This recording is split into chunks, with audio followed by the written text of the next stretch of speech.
Well, thank you very much, everybody. I'm honored to be here with our incredible steel and aluminum workers. And you are truly the backbone of America. You know that. Very special people. I've known you and people that are very closely related to you for a long time. You know that. I think it's probably the reason I'm here. So I want to thank you. I also want to thank Secretary Mnuchin, Ambassador Lighthizer, Secretary Ross, Peter Navarro, Mike Pence, our great Vice President. They've worked so hard on getting this going and getting it done, and people are starting to realize how important it is. We have to protect and build our steel and aluminum industries, while at the same time showing great flexibility and cooperation toward those that are really friends of ours, both on a trade basis and a military basis. A strong steel and aluminum industry are vital to our national security, absolutely vital. Steel is steel. You don't have steel, you don't have a country. Our industries have been targeted for years and years, decades in fact, by unfair foreign trade practices leading to the shuttered plants and mills, the laying off of millions of workers, and the decimation of entire communities. And that's going to stop, right? It's going to stop. This is not merely an economic disaster, but it's a security disaster. We want to build our ships, we want to build our planes, we want to build our military equipment with steel, with aluminum from our country. And now we're finally taking action to correct this long overdue problem. It's a travesty. Today, I'm defending America's national security by placing tariffs on foreign imports of steel and aluminum. We will have a 25% tariff on foreign steel and a 10% tariff on foreign aluminum when the product comes across our borders. It's a process called dumping, and they dumped more than at any time, on any nation, anywhere in the world. And it drove our plants out of business. It drove our factories out of business.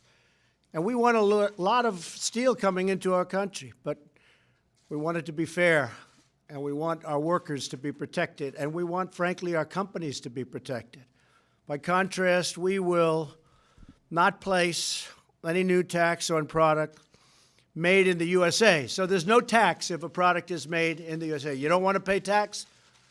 Bring your plant to the USA. There's no tax, which we will benefit from the massive tax cuts that we have in place. We have passed the largest tax cut plan in the country's history, and that has caused really tremendous success between that and regulation cutting, and I think maybe regulation cutting every bit as much, and we have a long way to go on regulations, but we've already cut more than any president in history. So we're urging all companies to buy American. That's what we want, buy American. The action that I'm taking today follows a 9-month investigation by the Department of Commerce, Secretary Ross, documenting a growing crisis in our steel and aluminum production that threatens the security of our nation and also is bad for us economically and with jobs. The American steel aluminum industry has been ravaged by aggressive foreign trade practices. It's really an assault on our country. It's been an assault. They know better than anybody. Other countries have added production capacity that far exceeds demand and flooded the world market with cheap metal that is subsidized by foreign governments, creating jobs for their country and taking away jobs from our country. I've been talking about this for a long time, a lot longer than my political career. I've been talking about this for many years. For example, it takes China about 1 month to produce as much steel as they produce in the United States in an entire year because we've closed down so much capacity. Plants closed all over the United States, and some plants I see massive plants from 40 years ago, and they're working now in a little corner of the building. well, we're going to get those buildings open again and producing again. And that's going to be a great thing for our country. And this is only the first stop. Aluminum imports now account for more than 90% of the primary American demand. Over the last 2 decades, nearly 2/3 of American raw steel companies have gone out of business. More than 1/3 of the steel jobs have disappeared. 6 primary aluminum smelters, which is a big deal, have permanently shut down since just 2012. The actions we're taking today are not a matter of choice. They're a matter of necessity for our security. We're already seeing the national security benefits of this order. Yesterday, in anticipation that we'd be here today, U.S. Steel announced it's reopening a mill in Illinois, a big one, and recalling 500 workers immediately. That's going on all over the country. And by the way, it went on with solar panels, which we did 3 months ago, and washing machines, where they were dumping washing machines all over our country. And now they're expanding plants to make washing machines. We put the tax on, a lot of you are here. A skilled, trained workforce in steel is a crucial element of America's national security and must be protected. After the signing of this proclamation, Century Aluminum in Kentucky, Century is a great company, will be investing over $100 million to restart and upgrade their idled, military-grade, high-quality aluminum production, which is also critically important to our national security. That's 150,000 additional tons of aluminum. And think of it. This is a closed plant, and now they're doing 150,000 tons. Production and an additional 300 workers, and ultimately many more hired in the great state of Kentucky. A package of sometimes $90,000 per worker. Our greatest presidents all understood, from Washington to Lincoln to Jackson to Teddy Roosevelt, that America must have a strong, vibrant, and independent manufacturing base. Has to have it. President McKinley, who felt very, very strongly about this, the country was very, very successful. We actually operated out of cash flow, if you can believe it. The protective tariff policy of the Republicans, he said, has made the lives of masses of our countrymen sweeter and brighter and brighter and brighter. It is the best for our citizenship and our civilization, and it opens up a higher and better destiny for our people. Many politicians lamented the decline of our once proud industries, and many countries denounced global excess capacity. But no one took action. All of our politicians, they saw what was happening to our country. I've seen it for 25 years. I've been talking about it. Talked about Japan, talked about China. But the politicians never did anything about it. But now they are. Our factories were left to rot and to rust all over the place. Thriving communities turned into ghost towns. You guys know that, right? Not any longer. The workers who poured their souls into building this great nation were betrayed. But that betrayal is now over. I'm delivering on a promise I made during the campaign, and I've been making it for a good part of my life. If I ever did this, I never really thought I would. I said, let's run for president, and look what happened. And part of the reason it happened is you, and my message having to do with you, and other messages also. Security, military, the wall, the border, a lot of good messages, but this was one of the most important. My most important job is to keep American people safe. And as you know, we just had approved a $700 billion military budget, the largest ever, $716 billion next year. That means not only safety, but it means jobs. It also means the use of steel from our country. But if the same goals can be accomplished by other means, America will remain open to modifying or removing the tariffs for individual nations as long as we can agree on a way to ensure that their products no longer threaten our security. So I've put Ambassador Lighthizer, great gentleman, in charge of negotiating with countries that seek an alternative to the steel and aluminum tariffs. The fact is we've been treated so badly over the years by other countries. I think really we've been treated very badly by our politicians, by our presidents, by people that represented us that didn't frankly know what they were doing. And we lose $800 billion a year on trade.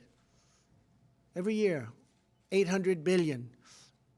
It's been going on for a long time. $300 billion, $400 billion, $500 billion, got up to $600 billion. And it keeps going, but it's going to start changing, has to change. We're negotiating now with China. We're in the midst of a big negotiation. I don't know that anything's going to come of it. They have been very helpful. President Xi, I have great respect for, a lot of respect. But I don't know that anything is going to come of that. But we're going to cut down the deficits one way or the other. We have a deficit with China of at least $500 billion. And when you add intellectual property, it's much higher than that. That's a year. At the same time, due to the unique nature of our relationship with Canada and Mexico, we're negotiating right now NAFTA. And we're going to hold off the tariff on those two countries to see whether or not we're able to make the deal on NAFTA. National security, very important aspect of that deal. And if we're making the deal on NAFTA, this will figure into the deal, and we won't have the tariffs on Canada or Mexico. If we don't make the deal on NAFTA, and if we terminate NAFTA because they're unable to make a deal that's fair for our workers and fair for our farmers, we love our farmers, and fair for our manufacturers, then we're going to terminate NAFTA, and we'll start all over again, or we'll just do it a different way. But we'll terminate NAFTA, and that'll be it. But I have a feeling we're going to make a deal on NAFTA. I've been saying it for a long time. We either make a deal or we terminate. And if we do, there won't be any tariffs on Canada, and there won't be any tariffs on Mexico. One other thing, some of the countries that we're dealing with are great partners, great military allies, and we're going to be looking at that very strongly. The tariffs don't go effective for at least another 15 days. And we're going to see who's treating us fairly, who's not treating us fairly. Part of that's going to be military. Who's paying the bills, who's not paying the bills. We subsidize many rich countries with our military. They pay not 100 cents on the dollar, in some cases not 50 cents on the dollar, and they're massively wealthy countries. So we have to stop that. And that will enter into the equation also. Very interesting, I saw a tweet, it just came in, from Elon Musk, who's using our wonderful space facilities and did a great job 3 weeks ago. He said, for example, an American car going to China pays 25% import duty.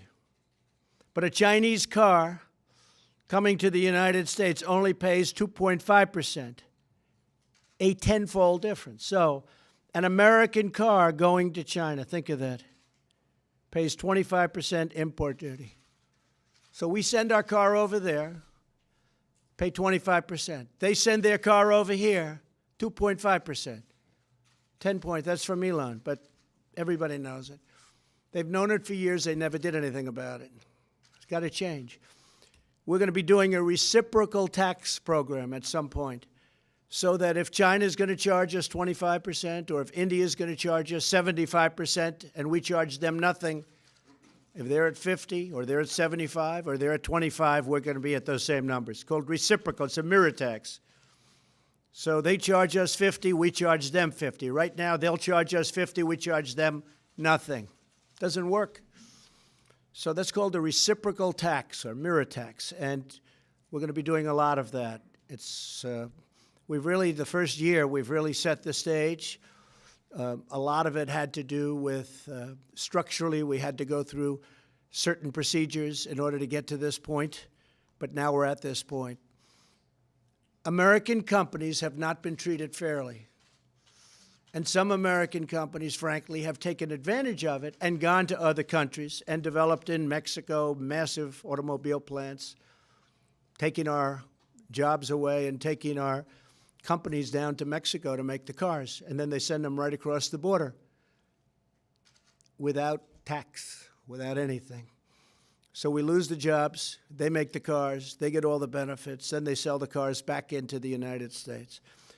So we're changing things, and we're going to have a lot of great relationships. I think companies are going to be very happy in the end. I think that countries are going to be very happy. We're going to show great flexibility. And again, many of the countries that treat us the worst on trade and on military are our allies, as they like to call them. So we just want fairness. We just want fairness. We want everything to be reciprocal. And I think in the end, we're going to have a lot of great jobs. We're going to have a lot of great companies all coming back into our country. You see it the other day. Chrysler announced they're leaving Mexico. They're coming back into Michigan with a big plant. You haven't seen that in a long time, folks. You haven't seen that in a long time. So because I sort of grew up with this group of people, I know a lot about the steel industry, and I know a lot about the aluminum industry. We're going to bring them back. I thought maybe a few of you might like to say a couple of words. And there's only about 25 million people watching, so don't worry about it. You want to say something? Come on up. How are you? Good. Please. My name's Dusty Stevens. I work at Hallsville, Kentucky. Right now we're running at 40% capacity. 2 years ago, we shut down 60% of the capacity when we had a downturn in the market. My father worked in the industry and worked at that plant for 40 years, so this hits home for all of us at Hallsville. By these tariffs going into place, this gives us the ability to come back to 100% capacity, investing over $100 million to our plant, and over 300 and some odd jobs will be brought back to the communities.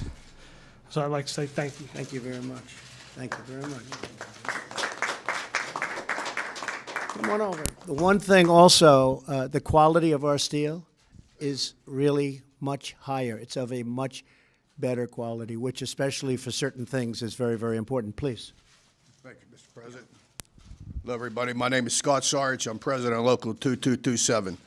And I'd like to tell you a story about my father during the 80s. He lost his job due to imports coming into this country. And I just want to tell you what that does to a man with 6 kids is devastating. So I never forgot that, looking into his eyes in my household, what that does to a family. You hear about it, but when you're actually involved and it impacts you, it'll never leave you. So with that being said, for Herman Sarich, your story didn't end.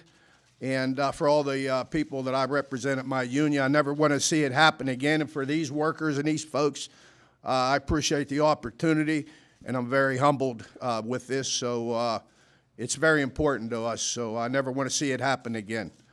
And I say that sincerely from my heart. And I thank you for the opportunity for what you do. Your father's Herman? Herman, sorry. Yes, sir. Yes. Yes. Well, your father, Herman, is looking down. He's very proud of you right now. He's still alive. Oh, he is? Well, then he's even more proud of you. Then he's even more proud. Anybody else? Please, come on up. Let's arm wrestle. Come on. How you doing? My name is Ron Davis, steel worker from Marshall Middle Steel in Conshohocken. Just wanted to say, in 2009, my plant supplied a majority of the armor for the Humvees and all the vehicles in theater. And it's sad to say, because all these imports coming in our country, our plant's going to be idled in September. So at one time, our plant had 400 members. We're going to be down to about 71. So these tariffs definitely have an impact, and maybe not for our plant, but for the other plants out there. So appreciate what you're doing. Thank you very much. Thank you. Thank you. Appreciate it. Anybody else? Anybody else? You're okay? You're just going to accept great jobs, right? You're going to be very happy. You're going to see things changing very rapidly. So It's really my honor to start this process. It's going to be a very fair process. It's going to be very fair to other countries, especially those that treat us well. And we look forward to it. And we look forward to having lots of mills opening up, lots of plants opening up, both steel and aluminum, and other things. We'll be doing other things, very positive things. But you are great people. Would you like to take a picture in the Oval Office? I assume you've all been many times into the Oval Office. Come on, let's go and do that. Let's go and do that. Yes, I'm going to do. We'll go into the Oval Office. We're going to sign this up. We'll go into the Oval Office. We'll have a picture, okay? Okay, thank you.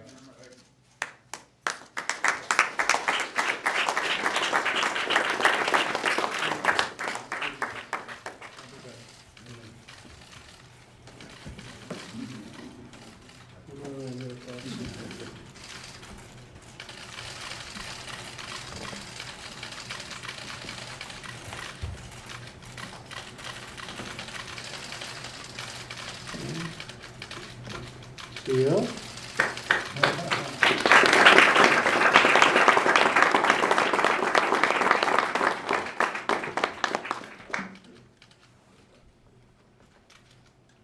Hello, Misha.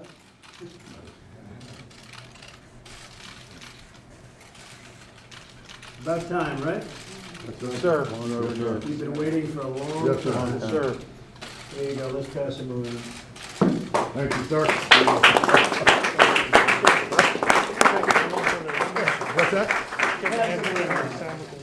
You want it, you got it. Mike, get up here, Mike, come on up.